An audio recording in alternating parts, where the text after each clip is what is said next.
हामी किसानबाट गरिरहेका छौँ। किसान जहाँ जुन देशमा किसानको बाहुल्यता हुन्छ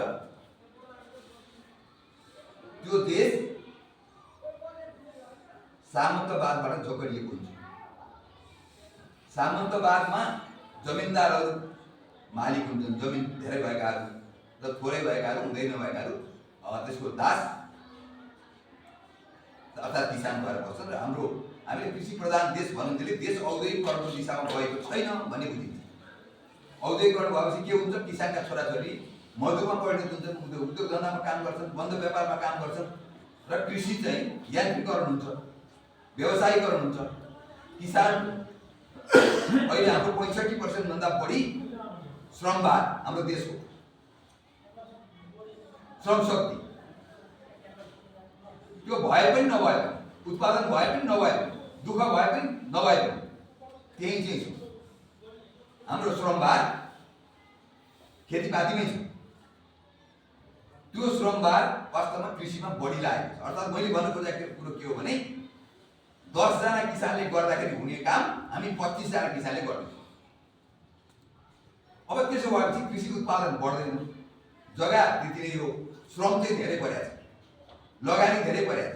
अनि लगानी उठिहाल्यो भने पनि अरू देशको आयात हामीले गरिरहेका छौँ, भारतबाट आयात गरिरहेका छौँ सबै कुरा। त्यो बढी फल्यो भने किसान रुने, फल्दै फलेन भने रुने स्थिति छ देशको। यो स्थिति कसरी आयो?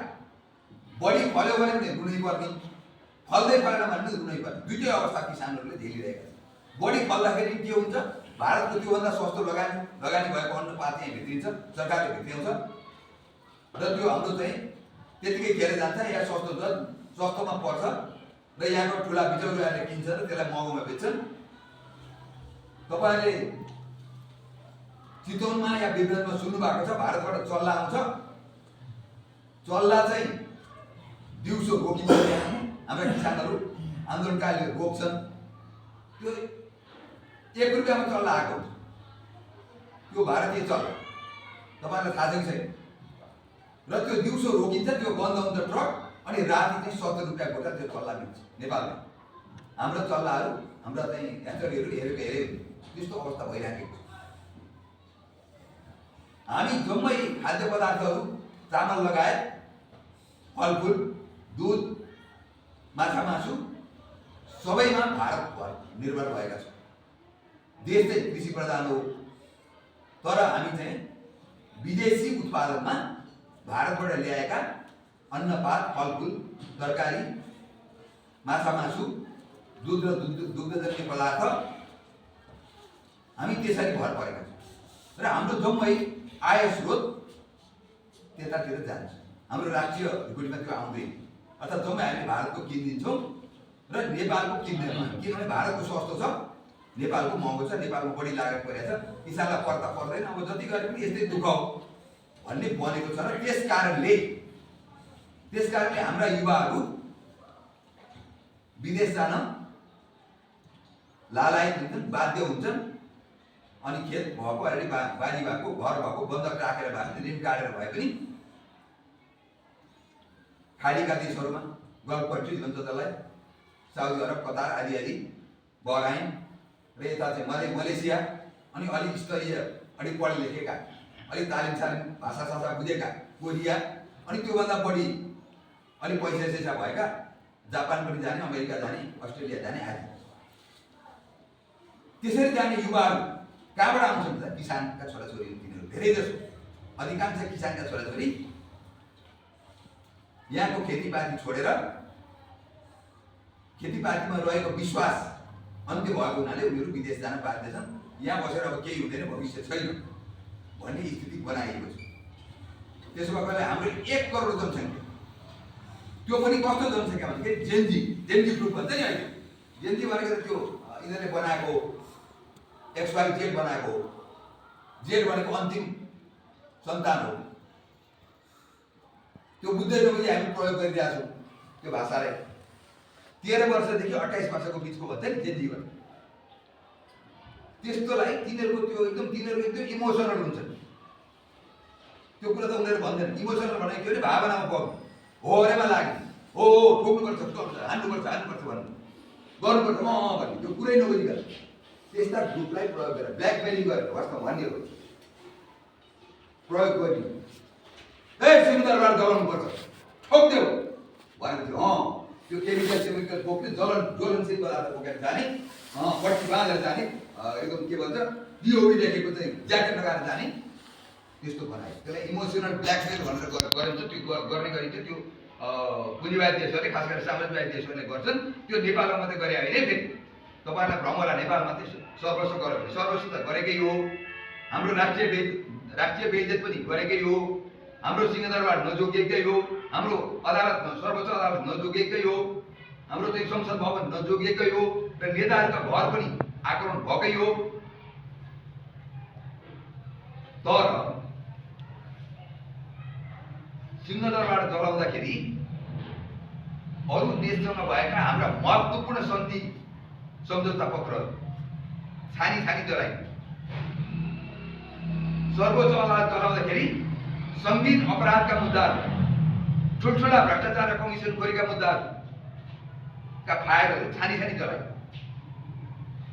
हाम्रा युवाहरूले खोजे त्यस्तै हो अपराधीहरूलाई माफी गर्ने हाम्रा सन्धि सम्झौताहरूलाई जलाइदिएपछि हाम्रो के देखाएको थियो 7 साल पहिले उसको सुगौरी सन्धिमा के देखाएको थियो भारत र चाहिँ नेपालको बिचको भएको 1950 को सन्धिमा 1923 मा ब्रिटिस सन्धिमा के देखाएको थियो भन्ने कुरा सबै हटाएपछि अब हामीले फेरि विदेशीकै घर गर्नुपर्ने सन्धि खोज्नलाई भारत जानुपर्ने ब्रिटेन जानुपर्ने इङ्ल्यान्ड जानुपर्ने स्थिति सिर्जना भयो त्यसकारण यो ठुलो 2 दिनमा 27 घण्टामा भएको विस्फोटक उल्कापात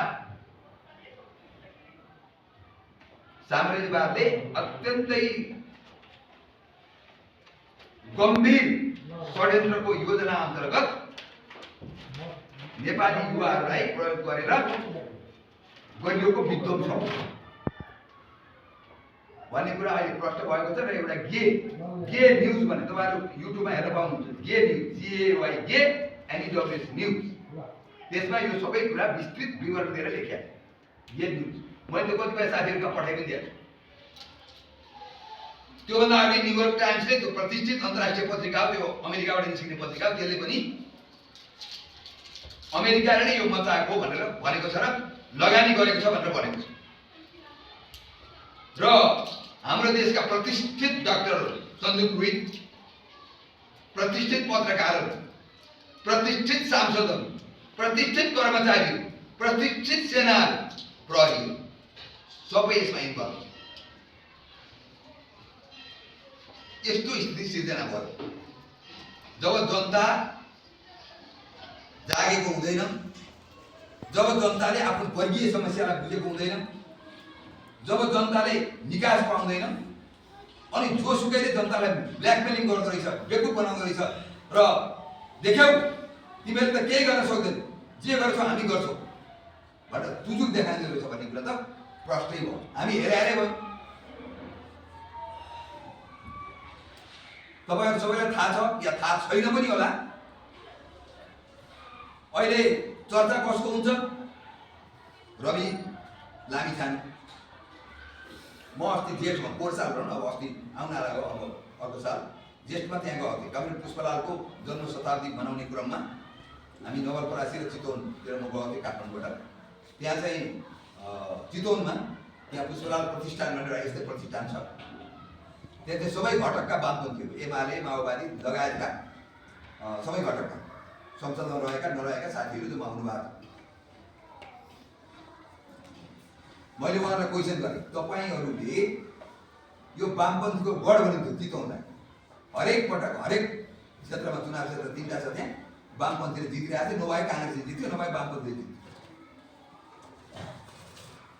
त्यो एउटा केटो जो टेलिभिजनमा ट्याउ ट्याउ गर्थ्यो किसानका जनताका कुराहरूले केही बुझाएको थिएन महिलाका कुराहरू केही पनि बुझाएको थिएन अर्थात् कुनै भोटरका कुराहरूले केही पनि बुझाएको थिएन सरासर अमेरिकाबाट आयो उहाँ पनि फेक काम गरेर आयो यहाँ पनि फेक काम गरिरहेछ अहिले पनि गरिरहेछ सोरसार पारेर सबै भोट त्यहाँ खाने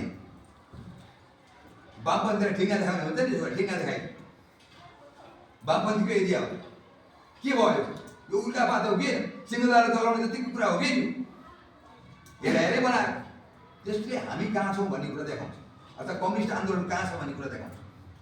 त्यसकारण कमरेडहरू स्थिति त्यति सजिलो छैन, निकै गाह्रो छ। त्यो किन गाह्रो भएको भन्दाखेरि साम्राज्यवादले के गर्दैछ, कसो गर्दैछ भन्ने कुरा हामीले हेरेर हामीले कम्युनिस्ट आन्दोलनका कुरा गर्यौँ, मार्क्सवाद लेनिनवाद माओवाद विचारधारा माओवाद आदिका कुरा गर्यौँ,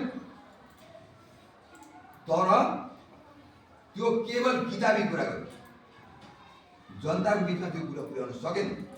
त्यसैले मैले अघि सुरुमै भनेको थिएँ 2025 सालमा कमरेड पुष्पलालले नेपाली क्रान्तिको कार्यक्रम, नयाँ जनवादी कार्यक्रम भनेर जब उद्घोष गर्नुभयो, त्यो कार्यक्रम ल्याउनुभयो, साङ्गोपाङ्गो रूपमा नेपाली क्रान्तिको कार्यक्रमको खाका उहाँले नेपाली जनताको बिचमा राख्नुभयो। त्यो सम्मेलन अर्थात् तेस्रो राष्ट्रिय ऐतिहासिक सम्मेलन थियो त्यो 2025 सालको। त्यो सम्मेलनले पहिलो सर्कुलर के गरेको थियो भन्दाखेरि पार्टीलाई किसान बीच बसोबासो गराऊ। 51 सर्कुलर भन्छ त्यसलाई। 51 भनेको के हो भन्दाखेरि तेस्रो सम्मेलनको पहिलो सर्कुलर भनेको 51 सर्कुलर इतिहासमा प्रसिद्ध छ। त्यस्तो सर्कुलर गरेको थियो, किसानलाई माथि उठाउने, किसानलाई सचेत बनाउने।